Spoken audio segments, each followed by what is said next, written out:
चलिए आगे बात करते हैं राजस्थान की, जहां राजस्थान के दौसा में बोरवेल में गिरे 5 साल के आर्यन को बचाने के लिए युद्ध स्तर पर रेस्क्यू ऑपरेशन चलाया जा रहा है। एसडीआरएफ, एनडीआरएफ और सिविल डिफेंस की टीमें लगातार रेस्क्यू ऑपरेशन में जुटी हैं। बच्चा बोरवेल में 150 फीट की गहराई में फंसा हुआ है। 10 से ज़्यादा जेसीबी बोरवेल के पास मिट्टी खोदने में जुटी हुई है। अब तक करीब 60 फीट की खुदाई का काम पूरा हो चुका है। उसे लगातार ऑक्सीजन दिया जा रहा है। बच्चे को सुरक्षित निकालने के लिए हर संभव प्रयास किए जा रहे हैं। बता दें कि काली खंड गांव में कल दोपहर को आर्यन खेलते समय बोरवेल में गिर गया था। हादसे के तुरंत बाद से रेस्क्यू ऑपरेशन जो है वो चालू है। लास्ट हमने जो अपडेट दिया था तो जो हमारा अम्ब्रेला नुमा जो इंस्ट्रूमेंट था वो बच्चे के नीचे हमने फंसा दिया था, जिससे बच्चे के और नीचे गिरने के अब संभावना नहीं है, क्योंकि नीचे और भी उसके 8 से 9 फीट पानी है। दूसरी जो हमने एक रिंग डाली है नीचे, एनडीआरएफ ने एक रिंग डाली है नीचे, जिससे उसके हाथ को फंसाने के प्रयास किए जाएंगे। जैसा मैंने पहले भी कहा था कि क्योंकि वो 150 फीट पर है, पहले भी दौसा में एक हुआ था जो 50 फीट पे था, हम संवाद कर पा रहे थे। इतनी डेप्थ पे जो है नॉर्मल संवाद भी मुश्किल है, हम संवाद स्थापित नहीं कर पा रहे हैं। और क्योंकि समय भी काफ़ी बीत गया है जो है, तो जो बच्चे की जो हेल्थ कंडीशन है, हम जो है बाहर आने के बाद ही और अधिक बताने की स्थिति में रहेंगे। चूँकि ये निश्चित तौर पे काफ़ी भीड़-भाड़ है, जो आसपास के गाँव के इलाके के लोग हैं वो यहाँ पर एकत्रित हो गए हैं, तो इस संबंध में हमने पर्याप्त जाब्ता यहाँ पर मामूर किया ताकि किसी भी प्रकार की कोई अव्यवस्था ना हो, और साथ ही जो हमारी रेस्क्यू टीम है और जो हमारा रेस्क्यू ऑपरेशन है उसमें कोई व्यवधान उत्पन्न ना हो। देखिए, इसमें 2 प्रकार से हम लोग कोशिश कर रहे हैं। एक तो पैरेलल टनल जो कि लगभग कारगर सिद्ध होता है, लेकिन चूँकि यहाँ पर गहराई काफ़ी ज़्यादा है तो टनल खोदने में समय लग रहा है।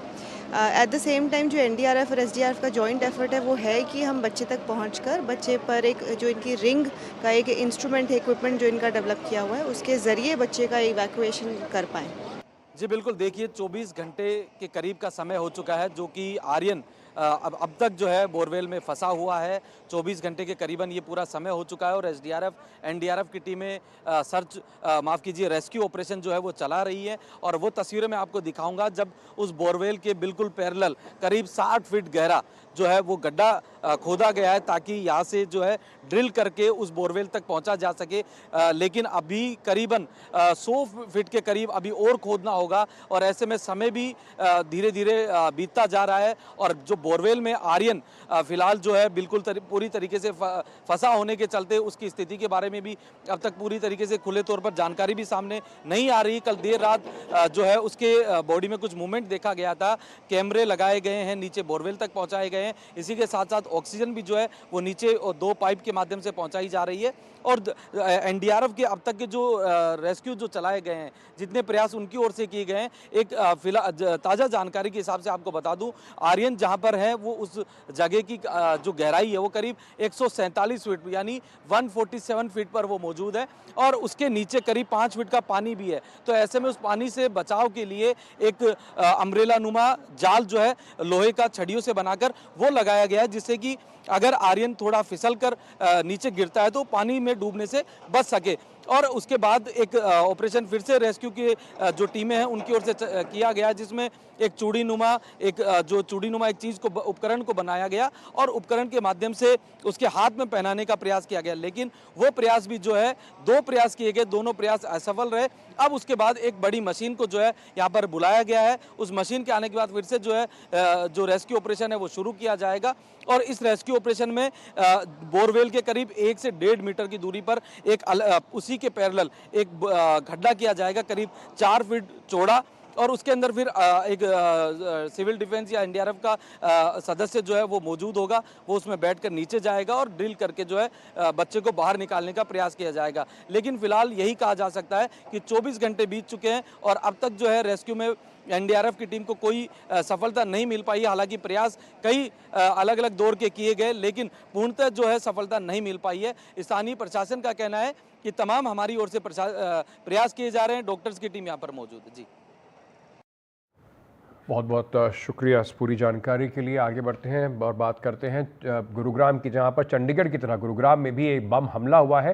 सेक्टर 29 के क्लब पर ये बम से हमला किया गया। सुबह 5:30 बजे ये हमला हुआ जब एक स्कूटी और क्लब का बोर्ड जो है इससे क्षतिग्रस्त हुआ है।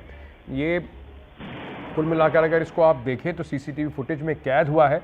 एक 2 जिंदा देसी बम जो हैं वो भी बरामद किए गए हैं।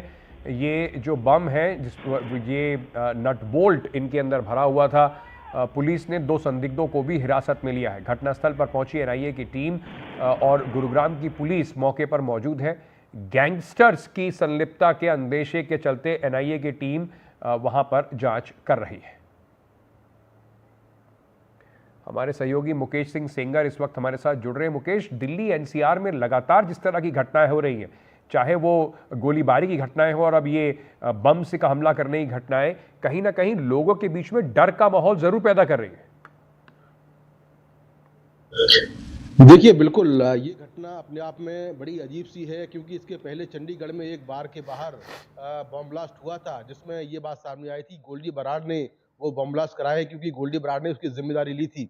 इसके बाद चंडीगढ़ पुलिस ने 2 शूटर गिरफ्तार किए थे। ये दूसरा मामला है कि जब किसी बार के बाहर इस तरह से बम ब्लास्ट किया गया हो। सुबह 5:30 बजे की घटना है, जब गुरुग्राम के सेक्टर 29 में, जहां पर बहुत सारे बार हैं, वहां पर ह्यूमन बार के सामने एक शख्स आया और उसने आकर ब्लास्ट किए और हालांकि उसको मौके से ही पकड़ लिया गया। उसके पास से 2 बम बरामद हुए हैं जो कि देशी बम है। इसके अलावा एक पिस्टल बरामद हुई है और उसका नाम जो पकड़ा गया है उसको जो गुरुग्राम पुलिस है उससे लगातार गुरुग्राम पुलिस जो है पूछताछ कर रही है। जो आरोपी है वो मेरठ का रहने वाला है और अभी तक ये बात साफ नहीं हुई है कि ये जो बम फोड़े गए हैं, क्या इसके पीछे कोई एक्सटॉर्शन सिंडिकेट है, क्या ये किसी गैंग के लिए काम करता है। लेकिन जिस तरह से उसके पास में पिस्टल मिली है उससे ये साफ है कि वो एक अपराधी है। और गुरुग्राम पुलिस के मुताबिक जब ये घटना हुई तब आरोपी नशे में था।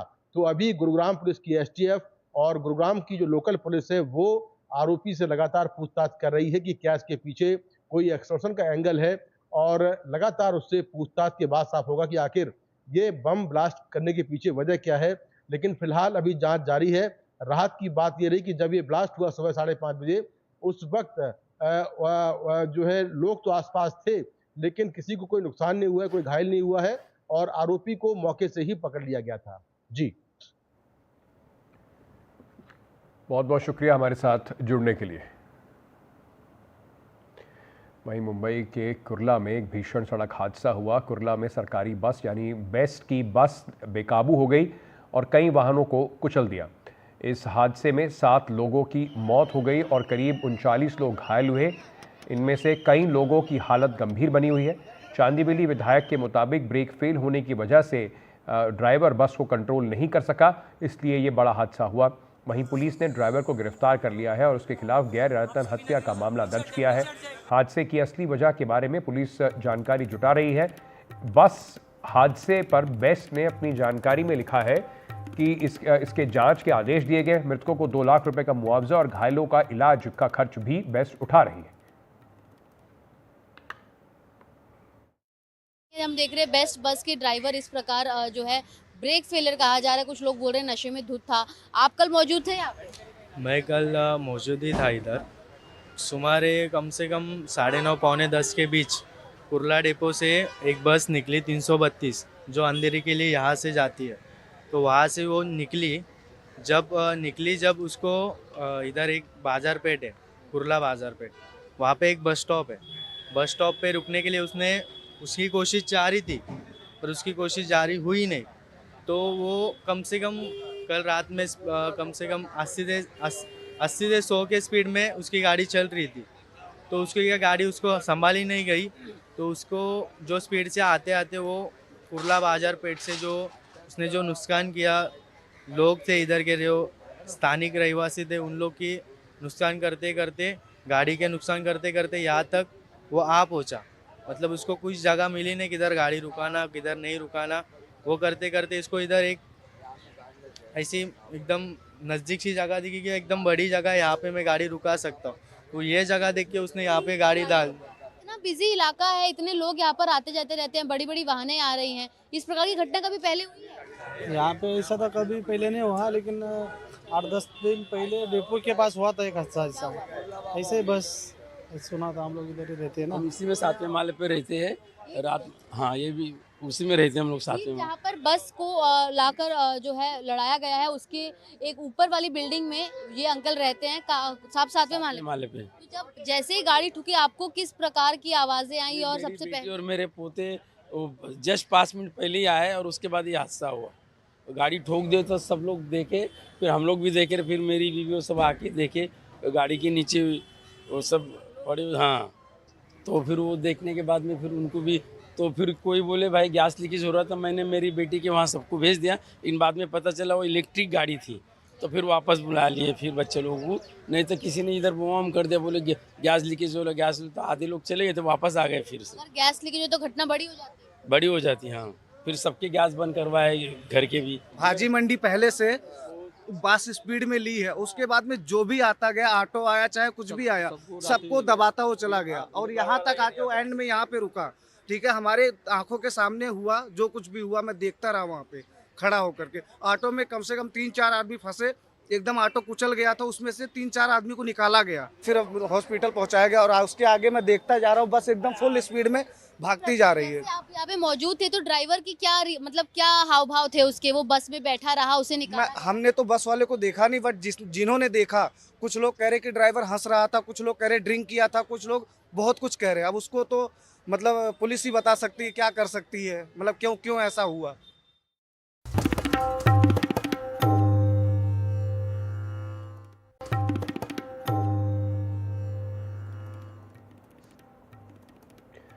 विपक्षी ब्लॉक जो है गठबंधन इंडिया ब्लॉक, उसमें लीडरशिप के मुद्दे को लेकर अब सियासी घमासान मचा हुआ है। ममता बनर्जी ने इंडिया ब्लॉक के नेतृत्व की इच्छा जताई है, जिसके बाद कई नेताओं ने ममता का समर्थन किया है। आज आरजेडी प्रमुख लालू प्रसाद यादव ने भी समर्थन कर दिया। समाजवादी पार्टी और शिवसेना उद्धव गुट ने भी इस मुद्दे पर ममता बनर्जी के साथ दिखाई पड़ रहे हैं। शिवसेना उद्धव गुट के नेता संजय राउत ने कहा कि कांग्रेस के साथ हमारे सौहार्दपूर्ण संबंध है, लेकिन हम किसी ऐसे व्यक्ति के मुद्दे पर चर्चा कर रहे हैं जो इंडिया ब्लॉक को समय दे सके। वहीं लालू प्रसाद यादव ने कहा, इस मुद्दे पर कांग्रेस के विरोध का कोई मतलब नहीं, ममता को ही नेता बनाया जाना चाहिए। तो ममता जी को दे दिया जाए। हाँ, दे दे। 25 में बोल रहे हैं सरकार फिर से बना रहे हैं लालू जी। हाँ, बनाएंगे हम लोग। तो ममता जी को दे दिया जाए। हाँ, दे दे। 25 में बोल रहे हैं सरकार फिर से बना रहे हैं लालू जी। हाँ, बनाएंगे हम लोग। सबको एक साथ बैठकर इंडिया ब्लॉक के लीडरशिप के बारे में जो समय दे सके, इंडिया ब्लॉक के काम को देश भर में, उस बारे में, नेतृत्व के बारे में चर्चा करने की हमारी सबकी इच्छा है। चाहे शरद पवार जी हो, चाहे ममता जी हो, लालू जी, अखिलेश जी, उद्धव ठाकरे साहब, शायद नवीन पटनायक भी उसमें आ सकते हैं, नवीन बाबू भी आ सकते हैं। तो हम सब बात करेंगे, चर्चा चल रही है, आपस में एक दूसरे के साथ संपर्क चल रहा है। देखिए, इंडिया ब्लॉक में कई सारी पार्टीज हैं, आज से नहीं है, लोकसभा से पहले है। तो जो मंच गणतांत्रिक है, डेमोक्रेटिक अगर कोई अलायंस है, उसमें सब अपने विचार रख सकते हैं, पर निर्णय सब मिलकर ही लेंगे। रामगोपाल यादव जी ने भी प्रेस कॉन्फ्रेंस करके बड़ा स्पष्टता के साथ कहा कि राहुल गांधी जी ने ऐसा कुछ भी हासिल नहीं किया है कि इंडी गठबंधन के नेता के रूप में राहुल गांधी को देखा जाए। हमारे नेता राहुल गांधी नहीं है।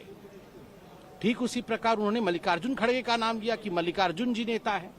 ठीक उसी प्रकार टीएमसी ने बड़े स्पष्ट रूप से स्ट्राइक रेट की बात की है कि राहुल गांधी जी के नेतृत्व में इंडी गठबंधन का स्ट्राइक रेट क्या था, क्या अचीव किया है उन्होंने। हम क्यों राहुल गांधी को अपना नेता माने, क्यों ना ममता बनर्जी को ही इंडी गठबंधन के नेता के रूप में प्रोजेक्ट किया जाए। देखिए, अभी हमारी पार्टी की तरफ से अभी कोई ऑफिशियल स्टेटमेंट नहीं आया है, तो अभी मैं इस पर फिलहाल कुछ बोल नहीं पाऊंगी। सभी पार्टीज की अपनी अपनी राय होती है, फिर आपस में मिल बैठ के जब मीटिंग होगी, उसमें सर्वसम्मति से जो भी होगा वो हमारी पार्टी को स्वीकार होगा।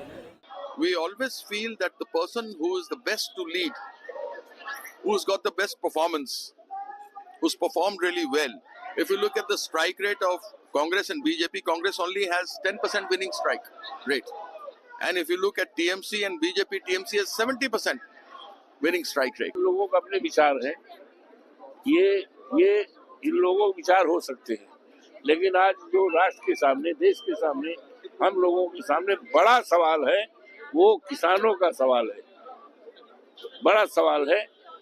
इस देश के करोड़ों करोड़ों नौजवानों का जो पढ़े लिखे हैं, जो हमारी दौलत है, किसी देश की दौलत हीरा जवाहरात सोना चांदी नहीं होता है, उस देश की दौलत हमारा नौजवान है, हमारा किसान है और देश के रहने वाले लोग हैं।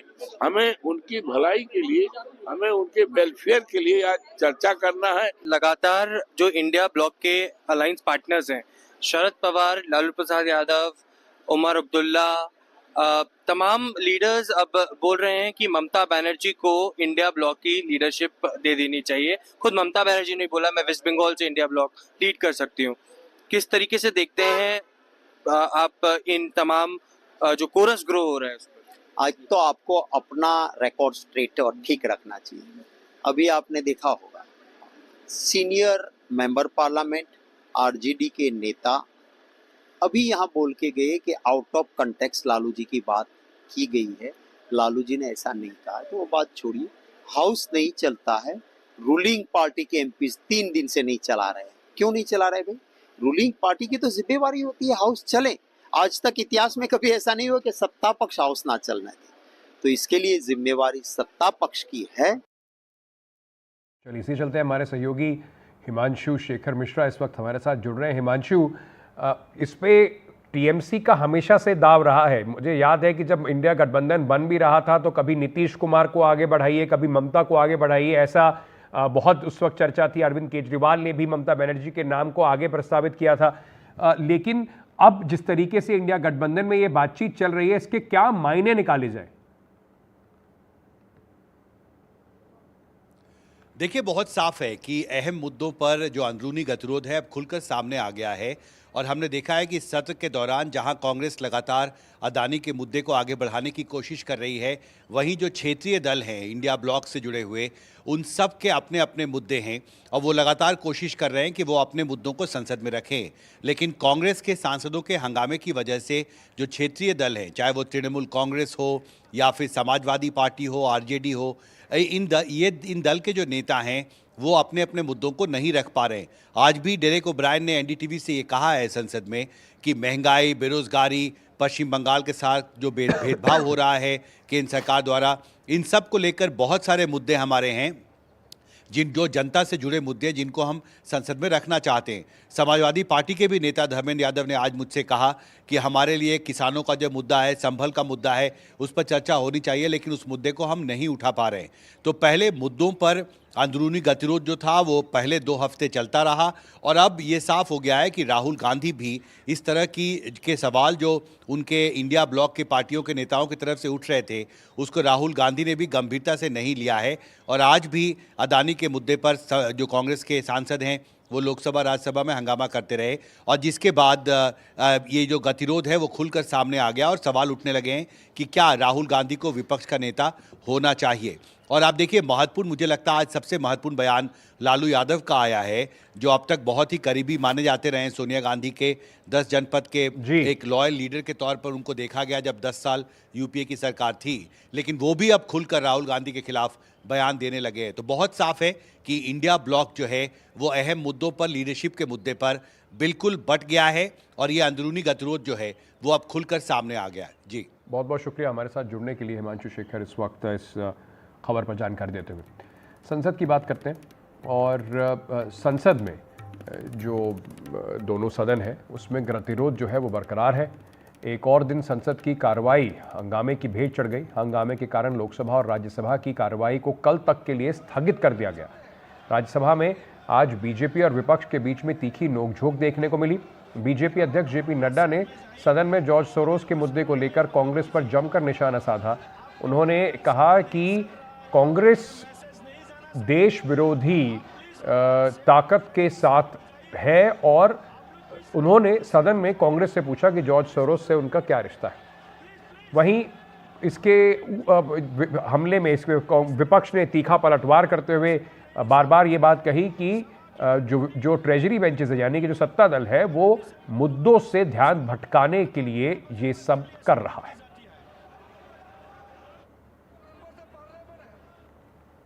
कांग्रेस पार्टी का ऐसी संस्था को कोर्ट चेयर करना कांग्रेस की नेतृत्व के द्वारा यह बताता है कि यह देश में की आंतरिक सुरक्षा और देश की बाह्य सुरक्षा के लिए बहुत बड़ा खतरा है और इसकी फंडिंग, इसको आर्थिक रूप से मदद देने का काम यह जॉर्ज सोरोस कर रहा है।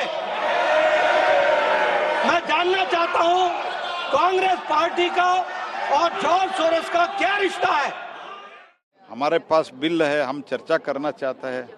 ऐसे हमको ऐसे ही करना है तो हम बिल पारित करते थे। हम तो बिल पारित इसीलिए नहीं कर रहे हैं, उसमें चर्चा होना चाहिए। हम तो बार बार निवेदन भी कर रहे हैं। इस बीच कांग्रेस सांसद प्रियंका गांधी ने सरकार पे पलटवार किया और कहा कि सरकार खुद नहीं चाहती कि संसद चले। सरकार जानबूझ के हाउस को चला नहीं रही है या फिर इनसे चल ही नहीं रहा है, मतलब इन काबिल नहीं है ये हाउस को चलाने के। क्योंकि आप देख रहे हैं हमारे जो प्रदर्शन हो रहे हैं 10:30 से 11 बजे तक होते हैं। जैसे ही हाउस शुरू होता है हम अंदर चले जाते हैं काम करने के लिए। काम हो ही नहीं रहा है। जैसे ही हम बैठते हैं ये लोग कुछ शुरू कर लेते हैं ताकि अर्जन हो जाए। और इनकी ये स्ट्रैटेजी है। मुझे लगता है ये बहस नहीं करना चाहते हैं। एक देश एक चुनाव का बिल सरकार इसी सत्र में पेश कर सकती है। सूत्रों के मुताबिक सरकार इस बिल पर आम सहमति बनाना चाहती है और सभी जो हितधारकों से विस्तृत चर्चा चाहती है। लिहाजा संसद से बिल को चर्चा के लिए संयुक्त संसदीय समिति जेपीसी के पास भेजा जा सकता है। इस देश में एक देश एक कानून बिल पर जेपीसी सभी राजनीतिक दलों के प्रतिनिधियों से चर्चा करेगी। साथ ही सभी राज्य विधानसभाओं के स्पीकर्स को भी बुलाया जा सकता है। देश भर के प्रबुद्ध लोगों के साथ आम लोगों की राय भी ली जाएगी। सरकार को उम्मीद है कि इस बिल पर आम राय बनेगी। कांग्रेस पार्टी के कई सांसद और राज्यसभा में तो कांग्रेस के पूरे सांसद चाहते हैं कि हाउस चले। समाजवादी के, टीएमसी के, डीएम के कई पार्टीज के एमपीज मुझे मिले हैं। सबने कहा कि हाउस चलाना चाहता है। तो मैंने उनको कहा है कि हाउस चलाना चाहता है तो राहुल गांधी को समझाओ। देश को सेवा करने के लिए बिल पारित करना आवश्यकता है तो हम पारित तो करेंगे ही। हमारे पास संख्या है, सरकार के पास राज्यसभा लोकसभा में अपने एनडीए का पूरा संख्या है, तो बिल तो हम पारित कर सकते हैं। लेकिन हम अभी जबरदस्ती इसलिए पारित नहीं कर रहे हैं क्योंकि हम चाहते हैं कि उसका चर्चा हो। सारे सांसद अपने मत रखने का अधिकार रखता है, तो सब एमपीज का डिबेट और डिस्कशन में पार्टिसिपेशन होने से संसद का गरिमा को भी रखता है और साथ साथ में बिल और जो भी बिजनेस है उसमें भी फायदा होता है। मेरे साथ केंद्रीय मंत्री रामदास अठावले हैं। कैबिनेट ने काफ़ी सलाह मशवरे के बाद एक वन नेशन वन इलेक्शन का जो सोच था, जो रिपोर्ट थी रामनाथ कोविंद कमेटी की, उसको स्वीकार किया था।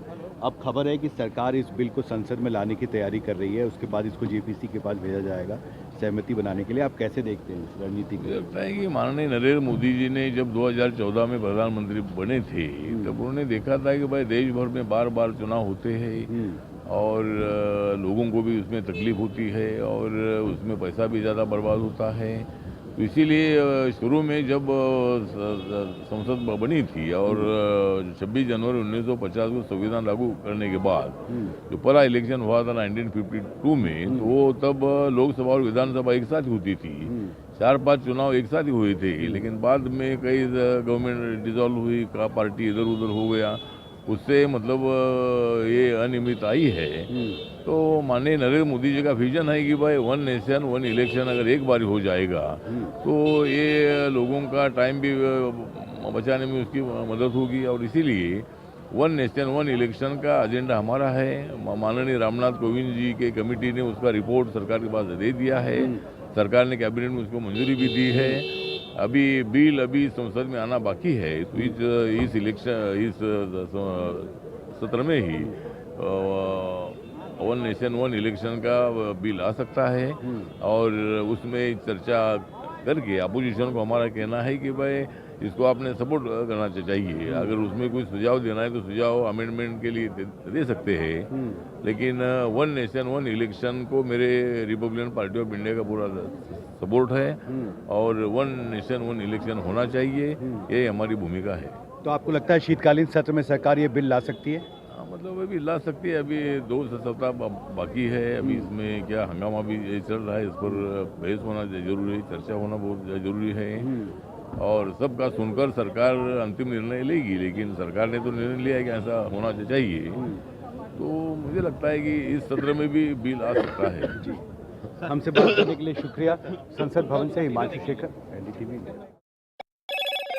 हेलो मोटो। Motorola, India's leading 5G smartphone brand. वक्त अब हो चुका है Motorola presents topic of the day का।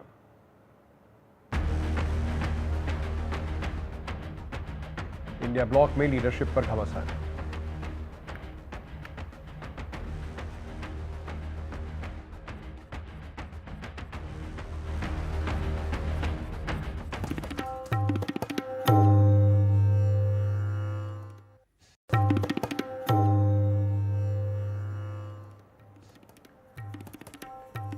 CUET यूजी छात्रों के लिए बड़ी खबर है। किसी भी विषय में वो कर सकते हैं undergraduate program. UGC chairman ने जारी किए हैं आदेश। 12वीं के विषय अब तक यूजी के लिए नहीं होंगे आधार। तो आप अगर किसी भी स्ट्रीम से अगर पढ़ रहे हैं और किसी और स्ट्रीम में अगर आप अपनी अंडर ग्रेजुएशन करना चाहते हैं तो अब आपके लिए रास्ता और साफ हो जाएगा।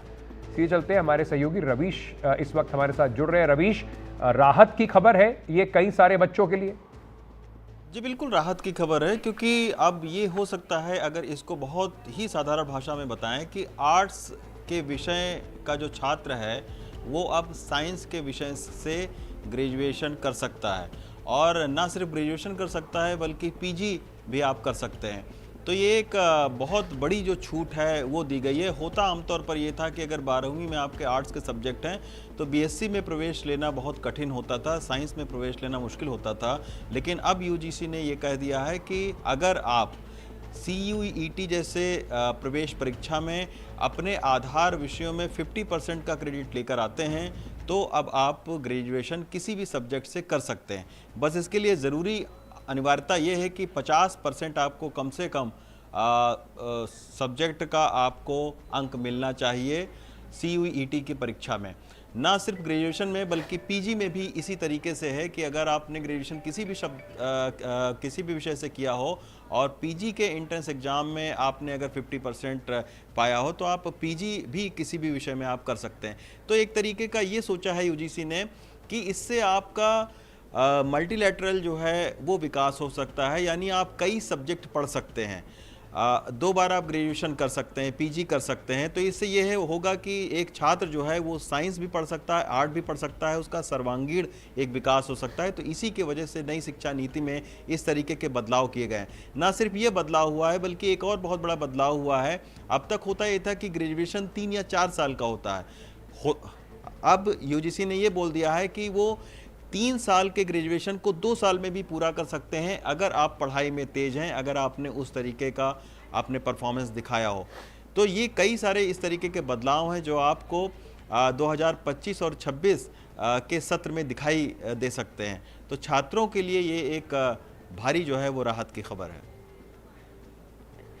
बहुत बहुत शुक्रिया हमारे साथ जुड़ने के लिए। नंबर ऑफ क्वेश्चंस 50 क्वेश्चंस रहेगा और एक क्वेश्चन का करेक्ट आंसर का 5 मार्क्स रहेगा और एनी इनकरेक्ट ऑप्शन को -1 मार्क रहेगा। इसलिए सभी पेपर्स को इस बार टोटल मार्क्स 250 रहेगा। सर ये घोषणा कब की जाएगी, इसके साथ ही कब से? चलिए आगे बढ़ते हैं और बात करते हैं बांग्लादेश में, जहां से खबर आ रही है कि हिंदुओं पर अत्याचार की खबरों के बीच में भारत में प्रदर्शनों का सिलसिला जारी है। आज दिल्ली में 3 मूर्ति मार्ग पर कई सामाजिक और सांस्कृतिक संगठनों ने बैनर लेकर सड़कों पर प्रदर्शन किया। बांग्लादेश से आ रही अल्पसंख्यक हिंदुओं के खिलाफ अत्याचार की खबरों के बीच भारत में प्रदर्शन और आक्रोश का सिलसिला जो है वो लगातार बढ़ता जा रहा है। आज हम दिल्ली के 3 मूर्ति मार्ग पहुंचे हैं, जहां आप देखिए कई सांस्कृतिक और जो सामाजिक संगठन है उनके बैनर के तले भारी संख्या में लोग जो हैं 3 मूर्ति मार्ग पर इकट्ठा हुए हैं।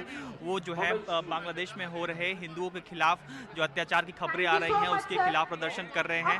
आप देखिए हालांकि चाणक्यपुरी पुलिस स्टेशन से ये मार्च जो है वो बांग्लादेश हाई कमीशन की ओर जाना था, लेकिन यहीं पे बैरिकेडिंग के माध्यम से पुलिस ने जो प्रदर्शनकारी हैं इन्हें रोक दिया है। लेकिन आप देखिए कि भारी संख्या में लोग जो हैं यहाँ मौजूद हैं, सबके सब जो है हिंदुओं के खिलाफ हो रहे अत्याचार को रोकने की मांग लगातार कर रहे हैं। हमारे साथ कुछ प्रदर्शनकारी हैं जिनसे हम बात करेंगे। सर ये बताएं, आज प्रदर्शन के माध्यम से क्या मैसेज देना चाहते हैं आप? मैसेज यही देना चाहते हैं कि बांग्लादेश सरकार होश में आए। जो हिंदुओं पे अत्याचार हो रहा है बहुत गलत हो रहा है।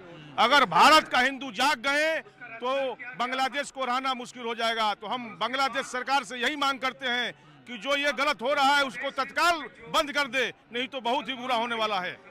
आप बताएं क्या मैसेज देना चाहते हैं कि बांग्लादेश में हिंदुओं पे अत्याचार बंद करे, नहीं तो होश में आए। उस अत्याचार के देखिए कि लोग जो हैं उनका कहना है कि जो हिंदुओं के खिलाफ अत्याचार हो रहा है उसे रोकने की ज़रूरत है। आप देखिए कि यहाँ जो है एक मंच भी बनाया गया है और वहाँ पे जो है कई जाने माने जो सामाजिक और सांस्कृतिक संगठन के जो लोग हैं वो भाषण दे रहे हैं। और आप देखिए कि भारी संख्या में जो है महिलाएं भी यहाँ मौजूद हैं। हम महिलाओं से भी बात करेंगे। मैम क्या मैसेज देना चाहती है आज के प्रदर्शन से आप लोग? हम ये अपना रोष प्रकट करना चाहते हैं, हमारा आक्रोश है।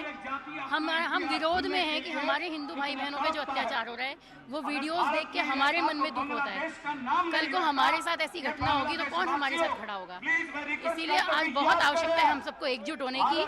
किसी को भी उसके धर्म के आधार पर हम ऐसे नहीं कर सकते हैं। लोग जो प्रदर्शन कर रहे हैं उनका ये कहना है कि किसी को भी जो है उनके धर्म के आधार पर उनके खिलाफ अत्याचार नहीं होना चाहिए। और उसी के खिलाफ आप देखिए लगातार देश के अलग अलग हिस्सों में लगातार प्रदर्शन हो रहे हैं। और इसी सिलसिले को आज जो है वो बांग्लादेश हाई कमीशन के दरवाजे तक पहुंच गया है, जब लोग जो हैं वो भारी संख्या में यहाँ इकट्ठा हुए हैं और जो हिंदुओं के खिलाफ जो अत्याचार की खबरें आ रही हैं उनको रोकने की मांग हो रही है। नई दिल्ली से अतुल रंजन, NDTV इंडिया।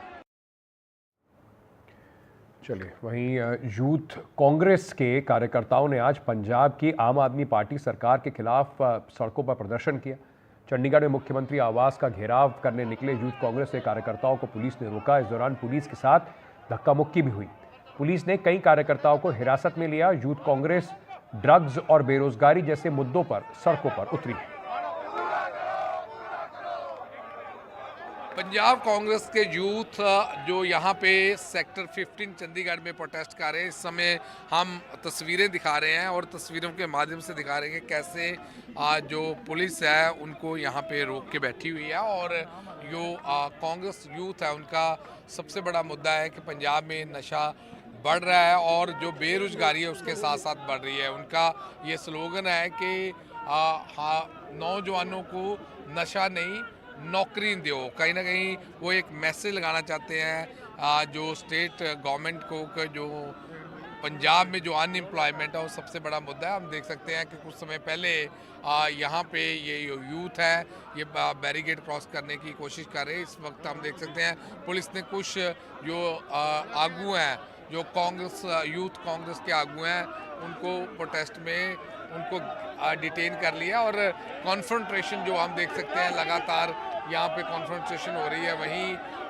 जो ये कहा जा रहा है कि पंजाब के जो यूथ है वो मुख्यमंत्री पंजाब का घेराव करना चाहते हैं, उनको अलाउ नहीं किया जा रहा है और उनको यहाँ पे रोका जा रहा है। मैं अपने कैमरामैन साथी को कहूँगा यहाँ भी तस्वीरें दिखाई जाएँ। पुख्ता प्रबंध किए गए हैं, बैरिकेड्स लगाए गए हैं, हैवी पुलिस डिप्लॉयमेंट की गई है ताकि चंडीगढ़ में लॉ एंड ऑर्डर इंटैक्ट रहे। इधर तस्वीरें दिखा सकते हैं, कुछ लोगों को पुलिस ने हिरासत में ले लिया है और कुछ जो वर्कर्स हैं और सपोर्टर्स हैं और नेता हैं जो पंजाब कांग्रेस के वो आगे आने की कोशिश कर रहे हैं और उनका कहीं ना कहीं एक संदेश है पंजाब सरकार को लेके कि जो नशा है और वो पंजाब में जो बढ़ता नज़र आ रहा है और वहीं उनका ये कहना है कि जो अनएम्प्लॉयमेंट है जो बेरोजगारी है वो पंजाब में सबसे बड़ा मुद्दा है और कहीं ना कहीं इस प्रोटेस्ट के माध्यम से एक मैसेज देना चाहते हैं स्टेट सरकार को कि एम्प्लॉयमेंट जो नौजवान है उनको जल्द से जल्द दी जाए। अब देखते हैं कि सरकार इस प्रोटेस्ट को कैसे लेती है। कैमरामैन राजेश के साथ गुरप्रीत सिंह चीना for NDTV Chandigarh.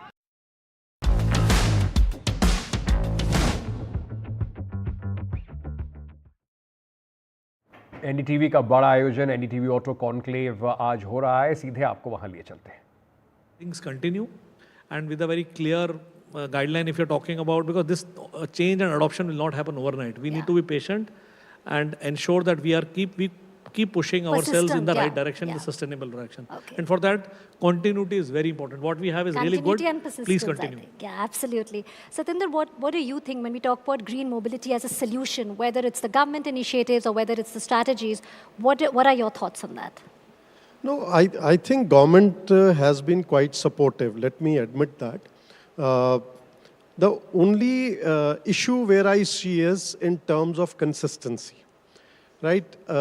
If we are really serious about EV adoption in the country, and frankly speaking, consumers need some support for EV adoption. If we really need to speed it up, I think what we are looking at is, especially from the state governments, we want consistency in the policies, right? There are a lot of state governments who have come forward and who are now supporting EV adoption. But sometimes what happens is there's some relief given for a period of 2 months, 3 months, it's again taken off. So I think we need a little longer roadmap and more consistent policies. Okay. So you asked about adoption. Yeah. See, there are 4 or 5 major reservations which a consumer has today towards a green mobility or NEV or a EV adoption.